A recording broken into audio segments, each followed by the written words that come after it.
This video is about eliminating the PCV valve on your rock crawler.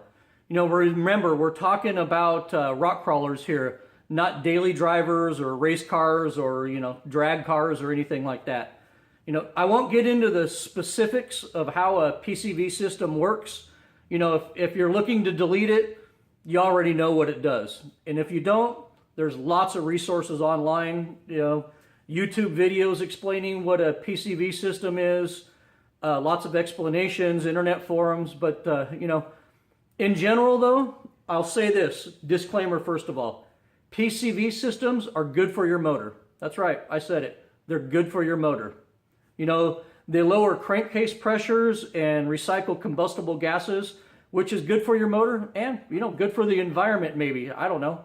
So if your car's a daily driver, or if you only off-road on mild or intermediate trails, hey, leave your PCV system intact. If you want to, if you're getting oil in your intake, and you're running a mild trail rig or a car or anything like that, simply put a catch can in the system and that'll improve things a bit for you. Because you're better off with the PCV valve than without it under normal circumstances. But in this video, we're not talking about normal circumstances. So where is a PCV valve not good? Well, if your engine runs off of a lot of boost from a turbo or a supercharger, a PCV valve might not be good for you. If you have a race car that runs at wide open throttle a lot, once again, a PCV valve isn't going to do anything for you because there's almost no vacuum at wide open throttle, especially on a race engine that has very little vacuum to begin with, even at idle. But in these applications, most racers use a dedicated vacuum pump or simply route the crankcase tube down to the exhaust and pull vacuum that way. But, let's talk about the hardcore rock crawler here. For technical rock crawling, I found that PCV systems suck. And I think in a dedicated rock crawler, having a PCV valve does more harm than good, and I'll explain why. So let me explain. When you're trying to get through that hardcore obstacle that has you at a 60 or 70 degree angle, a great deal of engine oil is going to accumulate in the downhill side of the engine. If your PCV valve happens to be on the downhill valve cover, large amounts of oil are going to be sucked into the intake, resulting in huge clouds of smoke and also a high possibility of a hydrolocked engine. Like I said, we're not talking about a street car that might get an ounce or two of oil sucked into the intake.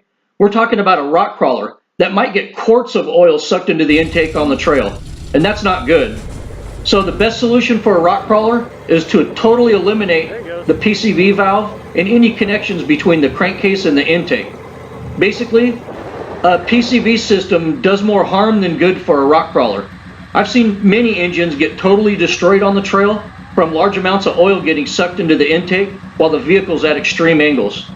If you have an extreme rock crawler, get rid of the PCV valve. Back up! Passenger, back up! Turn the wheels, passenger, and back up. Trust me when I tell you that I've tried many things over the years in an attempt to keep my PVC systems and my rock crawlers.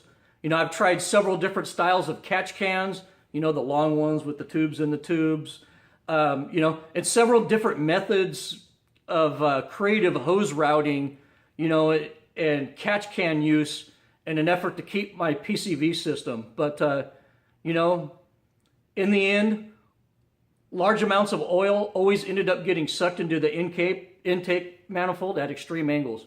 It was pretty much unavoidable. I finally gave up virtually every attempt I tried. And, if you look at virtually every competitive rock crawler in the business, that I know of at least, they all delete their PCV systems and vent directly to atmosphere. And I also believe that that's the best way to go. Rock crawlers like this, they're always trailered to the trail, and they spend their lives putting less than a few hundred miles a year on the engine. So deleting the PCV system isn't really going to be detrimental to the prolonged life of the engine. Yeah, the the oil will get contaminated quicker with the PCV eliminated, but you know, I put maybe 300 miles a year at most on my motor, and you know, I change the oil frequently, even at that. So for me, it's a non-issue. You know, my buggy always has clean oil in it. I bought this engine as a short block, and the engine builder warranties the block for 1 year. But one of the conditions of that warranty is that I had to run a PCV valve. Well, the year is finally up, and I couldn't wait to rip that damn PCV valve out. My buddies were starting to call my rig the vape machine. You know, and I wasn't cool with my beloved buggy being compared to a damn douche flute. God, I hate vapes. So as soon as the warranty was up on this block, the first thing I did was rip that damn PCV valve out. You know, and here's what I did. For Generation 1 engines, deleting the PCV valve is as easy as taking off the valve and hose and capping the vacuum source off at the intake. You know, and then all you do is add breathers to both valve covers. Make sure they're breathers.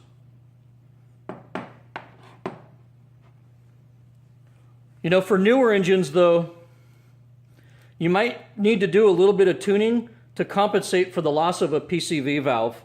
You know, some of the newer engines meter PVC vacuum and calculate it with map values. So you might need to compensate for that, but it's pretty easy to tune for.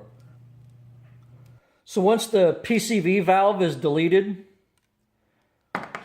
most old school hot rod guys are just going to put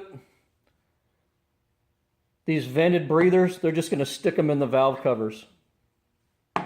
You know, and that's perfectly fine for a street car like this, but you know, for a rock buggy or any dedicated rock crawler, this really isn't a good idea, because you put these in the valve covers, you end up on your side, it's just going to leak out these holes in the bottom all over your engine, and you know, probably even down onto your headers, where it's going to smoke pretty good and, you know, cause a fire hazard too. So, you know, and, you know, depending on the type of engine you have too, you might get, you know, it might be a pretty aggressive high horsepower race engine, so you might get a lot of blow by, and, you know, these might make a mess anyways, you know, just sitting on level ground. So we're not going to run these on our application, even though, you know, for most street cars, you know, they pull the PCV valve out,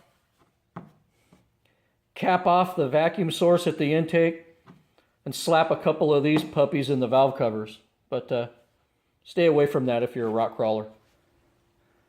So what I'm going to do here to route a breather instead of a PCV valve, you know, this is the standard PCV valve that I pulled right here. I'm going to use this PCV valve, this nice billet aluminum one I had for another vehicle. I think it was for my old 383. But anyways, the cool part about this is you just unscrew it. You can pull the PCV valve out, and you could see it's just hollow straight through. So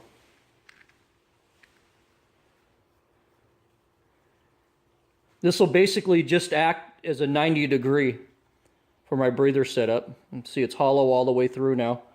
And when you run something like this, you need to make sure that you have good baffling in your valve covers. You know, I have really good aluminum valve covers that have baffling in them. But if you don't, you can buy these Mr. Gasket valve cover gaskets right here that have baffling in them. These come baffled. So that way, if you don't have baffling in your diff covers, you don't necessarily need to buy new diff covers. You can just use a baffled gasket in it. And these are from Mr. Gasket. So what's the best way to vent to atmosphere?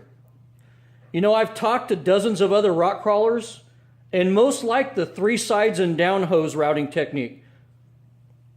You know, and basically what this is, you know, you'd connect to the PVC wrap all the way around the engine and then down on the other side. You know, it's referred to 3 sides and down. You know, and with this technique, you know, they usually put press-on filters on the end of it. You know, this method is simple, it's cheap, and it does a great job of preventing your whole oil supply from dumping on the ground if you end up on your lid. Unfortunately, the downside of downward-facing tubes is that they constantly drip little droplets of residual oil on the ground. You know, even while stored in the garage, you know, they'll drip a little bit of oil at them. It seems like they're constantly leaking, and I hate messy engines, and I hate a messy garage floor. You know, I also found that the downward-facing filters, you know, they're usually mounted down towards the bottom of the chassis, and they get full of dirt and debris kicked up by the tires pretty quickly. You know, the 3 sides and down method works, but I really wanted something else.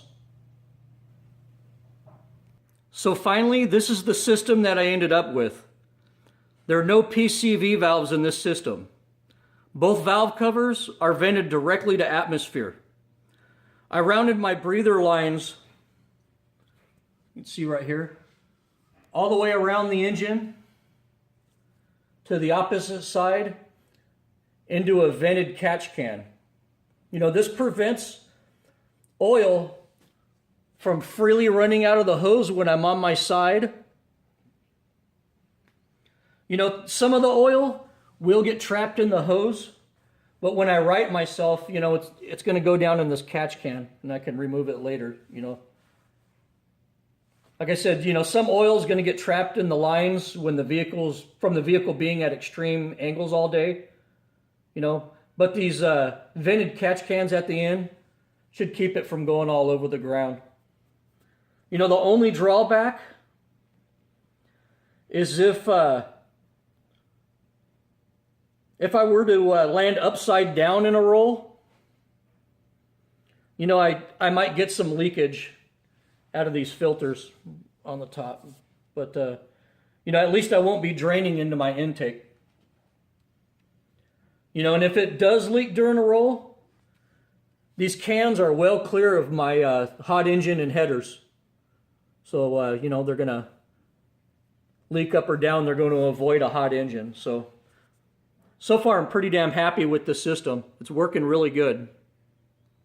So basically, as you could see, I just have 2 90s coming out of my diff cover, routed around the engine to vented catch cans. You see it in the back right there? Rounded around the engine to a vented catch can. And this is working out pretty damn good for me. I wanted to show you the catch cans I'm using for this project. These are just the standard generic Chinese machined aluminum catch cans that you can get off of eBay or all over Amazon. I buy these off of Amazon. Basically, they cost between $20 and $30. I think this one was $25, $28, something like that. I'll put up a link for it. But these catch cans are actually pretty damn good quality. And, you know, for $25, $28, you really can't beat it. I mean, on the inside, it's all high quality aluminum, sealed really good. It is baffled. It comes with all these great attachments and fittings. You could put a filter on it for a regular catch can application, and you can even seal the top so you can use it like a catch can in a PVC system. You know, there's a lot of different options with this.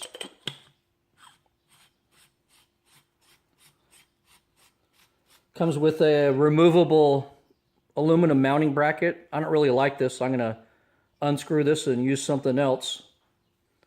Also, it comes with a really handy dipstick tube, so you could check the level of your catch can without undoing it, which is really cool. The hose it comes with, throw this away. This is shit. But that's the catch can I'm using for this project. And I highly recommend these. I mean, they seem to be the same quality as, you know, $80, $90 Moroso catch cans I've bought in the past, and I wanted a little mini catch can, and these are perfect for the application. Something I recommend. Well, before I end this video, I'm going to say it again. Under normal circumstances, it is very beneficial to run a factory PCV system. But for a rock crawler, especially a dedicated rock crawler, a PCV valve does more harm than good in my opinion. Don't listen to the internet commandos that try to tell you that if you eliminate your PCV valve that your motor is going to blow up, or all of your seals are going to leak, or you're going to lose all of your power. That just isn't the case. That's nonsense. I run with hundreds of other rock buggies with deleted PCV systems, and they're working fantastic. And that's everything from Generation 1 motors to LS motors to Coyote 5.0s to Ecotechs to Lexus V8s to Toyota 4 and 6 cylinders. All of them have been running great for many years with no PCVs. So as long as you keep clean, fresh oil in the motor and you let your engine run hot enough to burn out the moisture in the oil, you're going to be fine. But I will tell you this with certainty. Every engine I have seen hydrolock on the trail due to oil in the cylinders, they've all been running PCV valves. We saw Jeep hydrolock at Sand Hollow. He's going through chain reaction. He was on his side for a long time. It started to smoke. Then it locked up. Engine didn't sound so good. Even pulling the plugs and everything, we couldn't get it to turn, so it was hydrolocked pretty bad. And I can't say for certain, but I'm pretty sure that wouldn't have happened if the PCV valve was deleted. So, it's up to you to decide whether you want to delete the PCV or leave it. What it really comes down to is it depends on what you're going to use your vehicle for. If it's a dedicated rock crawler, just get rid of it. Well, thanks for watching my video, and as always, keep the rubber side down.